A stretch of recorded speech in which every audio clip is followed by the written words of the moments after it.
महाभारत के नाट्य रूपांतरण या कुछ ऐसी ही कहानियों में हम सभी को यह दर्शाया जाता है कि हमेशा से कर्ण के साथ अत्याचार किए गए थे। जैसे कि उसकी मां कुंती ने कर्ण को पैदा होते ही नदी में बहा दिया था। उसका पालन पोषण अच्छे से नहीं किया गया। जब शिक्षा दीक्षा की बात आई तो उसे यह कहकर ठुकरा दिया गया कि शस्त्र विद्या सिर्फ क्षत्रियों या फिर ब्राह्मणों को दी जाती है। गुरु परशुराम ने भी सत्य जानकर कर्ण को श्राप दे दिया था।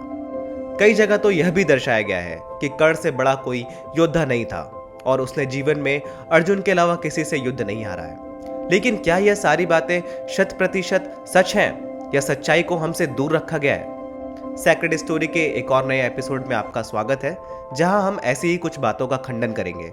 बस उसके लिए यह वीडियो आपको लास्ट तक देखनी होगी, क्योंकि इस एपिसोड में कुछ ऐसी बातें होंगी जो शायद आपको पहले से पता होंगी, लेकिन कुछ ऐसे सच होंगे जिन्हें जानकर आप हैरान रह जाएंगे और शायद वह बातें आपने पहले कभी सुनी नहीं होंगी।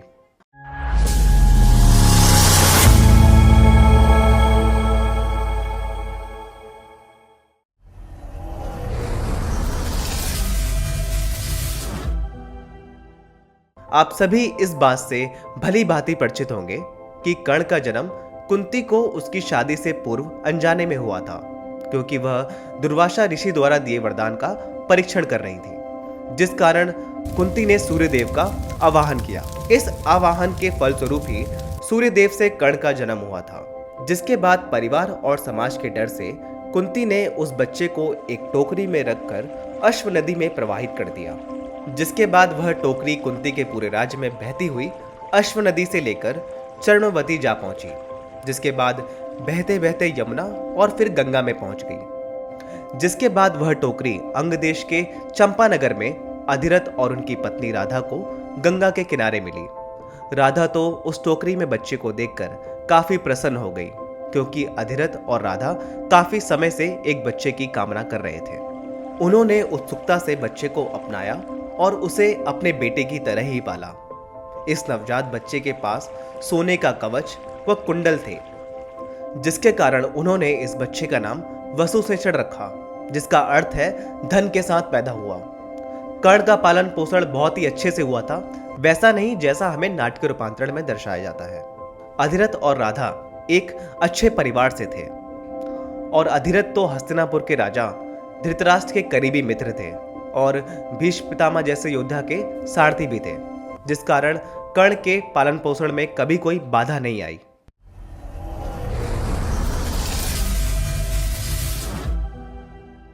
कर्ण जन्म से ही प्रतिभाशाली बच्चा था, जिस कारण वह बड़ा होकर प्रतिभावान और बहादुर युवा बालक बना। जब वह थोड़ा बड़ा हो गया तो अधिरथ ने अपने मित्र धृतराष्ट्र से बात करके कर्ण को गुरु द्रोणाचार्य के अधीन प्रशिक्षण के लिए भेज दिया। गुरु द्रोणाचार्य के आश्रम में ही कर्ण की मुलाकात कौरवों और पांडवों से हुई, जहां कर्ण ने भी अर्जुन की तरह धनुर्विद्या में रुचि दिखाई। कर्ण भी अर्जुन की तरह ही तेज था। कर्ण के लिए अर्जुन हमेशा से एक प्रतिद्वंदी था, जिसे वह हराना चाहता था, लेकिन वह कभी सफल नहीं हो पाता था, जिस कारण वह अर्जुन से ईर्ष्या करता था। इस ईर्ष्या के कारण कर्ण अवसर मिलने पर अर्जुन का अपमान और उपहास करता रहता था। एक दिन कर्ण गुरुद्रोण के पास पहुंचा और उनसे ब्रह्मास्त्र सीखने का आग्रह किया, ताकि वह अर्जुन को पराजित करने में सक्षम हो सके। द्रोणाचार्य कर्ण की अर्जुन के प्रति इस भावना को भली भांति जानते थे।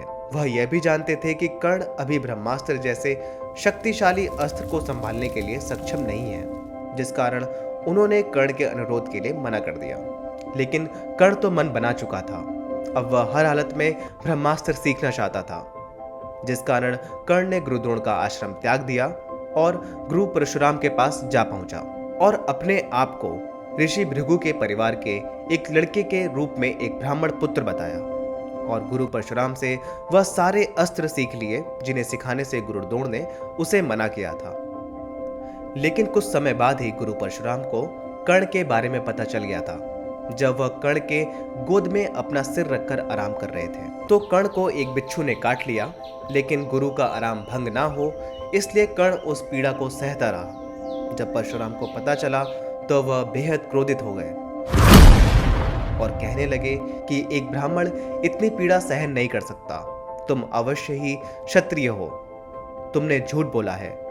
जिसके बाद दोबारा पूछने पर कर्ण ने अपने बारे में बताया और कहा कि मैंने आपसे झूठ बोला क्योंकि मैं ब्रह्मास्त्र सीखने के लिए उत्सुक था।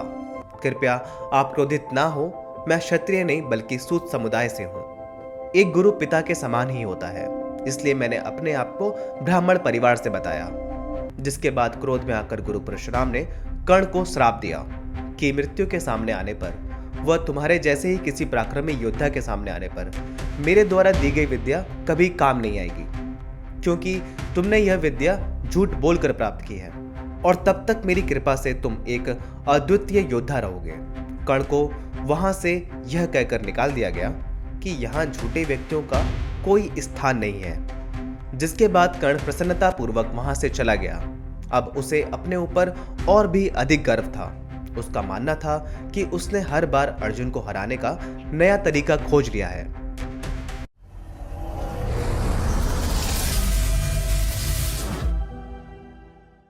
महाभारत के कई नाटकीय रूपांतरण में कर्ण को इतना शक्तिशाली दिखाया गया है जैसे इस पृथ्वी पर उसके जैसा कोई योद्धा था ही नहीं। यह बात भी बिल्कुल असत्य है, क्योंकि कर्ण को न केवल अर्जुन ने बल्कि और भी योद्धाओं ने पराजित किया है, जिसमें सबसे ज्यादा बार कर्ण को भीम ने पराजित किया था। महाभारत युद्ध के दौरान कर्ण और भीम का सामना कुल 10 बार हुआ था, जिसमें कर्ण केवल एक बार ही भीम को पराजित करने में सफल हुआ था और 6 बार भीम से उसे पराजय का मुख देखना पड़ा था। भीम के बाद कर्ण को पराजित करने में अर्जुन का नाम सामने आता है, जहां कर्ण और अर्जुन का सामना कुल 4 बार हुआ था, जिनमें से कर्ण अर्जुन से एक युद्ध भी जीतने में सक्षम नहीं हो सका। कुरुक्षेत्र के मैदान में अर्जुन एकमात्र ऐसा योद्धा था जो युद्ध में एक बार भी पराजित नहीं हुआ था। इन दोनों के अलावा कर्ण को सात्यकी, जो कि भगवान श्री कृष्ण के सारथी और एक अभूतपूर्व योद्धा थे, ने भी एक बार पराजित किया था। यहां तक कि कर्ण को अर्जुन के पुत्र अभिमन्यु ने भी एक बार पराजित किया था, जिसका कोई भी उल्लेख किसी भी महाभारत के नाटकीय रूपांतरण में नहीं किया गया है। महाभारत पर बनाए गए अथवा कर्ण पर बनाए गए सभी नाटकीय रूपांतरण में कर्ण को शक्तिशाली, चरित्रवान और अभूतपूर्व योद्धा दर्शाया गया है। हालांकि द्वापर युग में हुए महाभारत युद्ध में अर्जुन का सामना करने वाला कर्ण के अलावा कोई दूसरा नहीं था। यह बात उतनी ही सत्य है जितना नाट्य रूपांतरण में कर्ण को बढ़ चढ़कर दिखाना असत्य है, क्योंकि नाट्य रूपांतरण में दिखाए जाने वाला हर एक दृश्य सत्य नहीं होता। कुछ बातें सिर्फ शास्त्रों, पुराणों और इतिहास में दबकर रह जाती हैं। हम आशा करते हैं इस वीडियो से आपको अवश्य ही कुछ नया जानने को मिला होगा। लेकिन क्या आप जानते हैं सूत कौन थे? अगर नहीं तो इस वीडियो पे क्लिक करके सूत समुदाय के बारे में आप जान सकते हैं। अगर आपने अभी तक हमारा चैनल सब्सक्राइब नहीं किया है तो प्लीज कर लें और अपने परिवार व दोस्तों के साथ शेयर करें। धन्यवाद।